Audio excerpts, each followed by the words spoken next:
himself as a reporter from the sports network, doing a background piece on a 17-year-old prep school hockey phenom named Bobby Kungenook. Neither one provided any new information. No one in City Hall or the school knew the Kungenooks or a son named Bobby.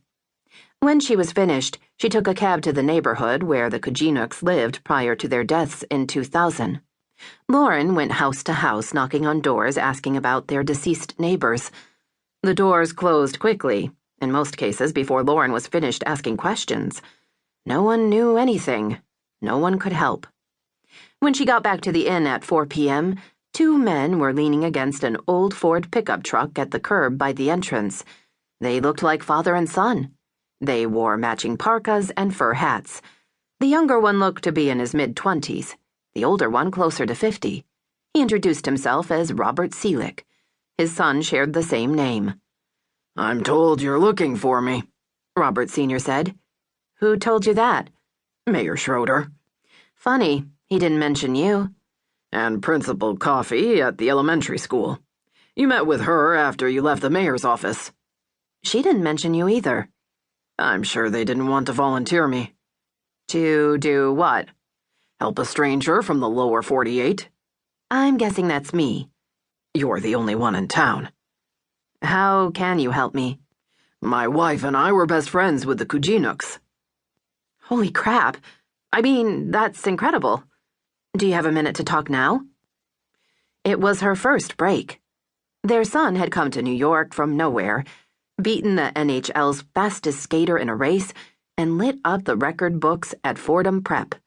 The Jesuit priests at Fordham said he was from the Arctic Circle, but he spoke Ukrainian and Russian better than English. His guardian in New York wouldn't let Lauren near him. Something was off about the whole story. Lauren was as sure of it now as when she'd seen the kid play for the first time. She pointed to the restaurant at the inn. "Can I buy you both a beer? Or two?" "Thanks, but we have an errand to run. We thought you might want to come along." "What kind of errand?" "We need to pick up dinner," Robert Jr. said. "You're going to the grocery store?" Lauren said. "Something like that," Robert Sr. said. He told her their destination. "Coming?" Robert Sr. drove them out of the residential area toward the southern end of the peninsula. "What do you do for a living?" Lauren said. "I'm a civil servant," Robert Sr. said. "Junior works for Rotman's." "Rotman's?" Lauren said. "The general store," Robert Jr. said. "Serving katse-boo since 1932. Robert Sr. said, "On his off days, he writes music. Boy's got a natural talent for rhyming, as you can see. Serving katse-boo since 1932. Robert Jr. swayed to his own beat in the back seat. "We hunt, too," Robert Sr. said. "Not much luck today." "You work for the sports network?" Robert Jr. said. "I do," Lauren said. "They let you come out here on your own?" Robert Sr. said. "Usually there's a cameraman, too, but this was a special project. It took a lot of convincing to get my boss to let me go, and he wasn't willing to spend the extra money." "Why did it take a lot of convincing?" Robert Sr. said. "It's a bit of a fishing expedition," Lauren said. "It sure is." Robert Sr. took a right turn onto a snow-covered access road. 2 minutes later, he was parked in front of Kotzebue Sound. Robert Sr. pulled a fishing rod the shape of a gas grill lighter out of the trunk. Robert Jr. grabbed an axe. They attached rubber webs with spikes to the soles of Lauren's boots. Then they marched onto the Chukchi Sea. The ice shimmered beneath an orange sunset. A gust of wind brought tears to Lauren's eyes.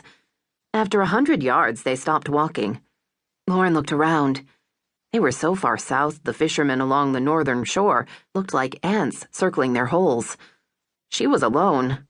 Alone with the Selics, the Arctic Ocean, and the secrets beneath the surface. Robert Jr. drove the axe into the ice. It barely cracked. "Why are you here, dear?" Robert Sr. said. "I'm doing a piece on Bobby Kungenook. He's a hockey player at Fordham Prep in New York City. A once-in-a-lifetime, can't-miss prospect. Thing is, he just appeared out of nowhere. Supposedly he was homeschooled by someone in Alaska, but no one knows by whom. How old was he when his parents died?" "Couldn't say. Best of my recollection, the Kungenooks sent Bobby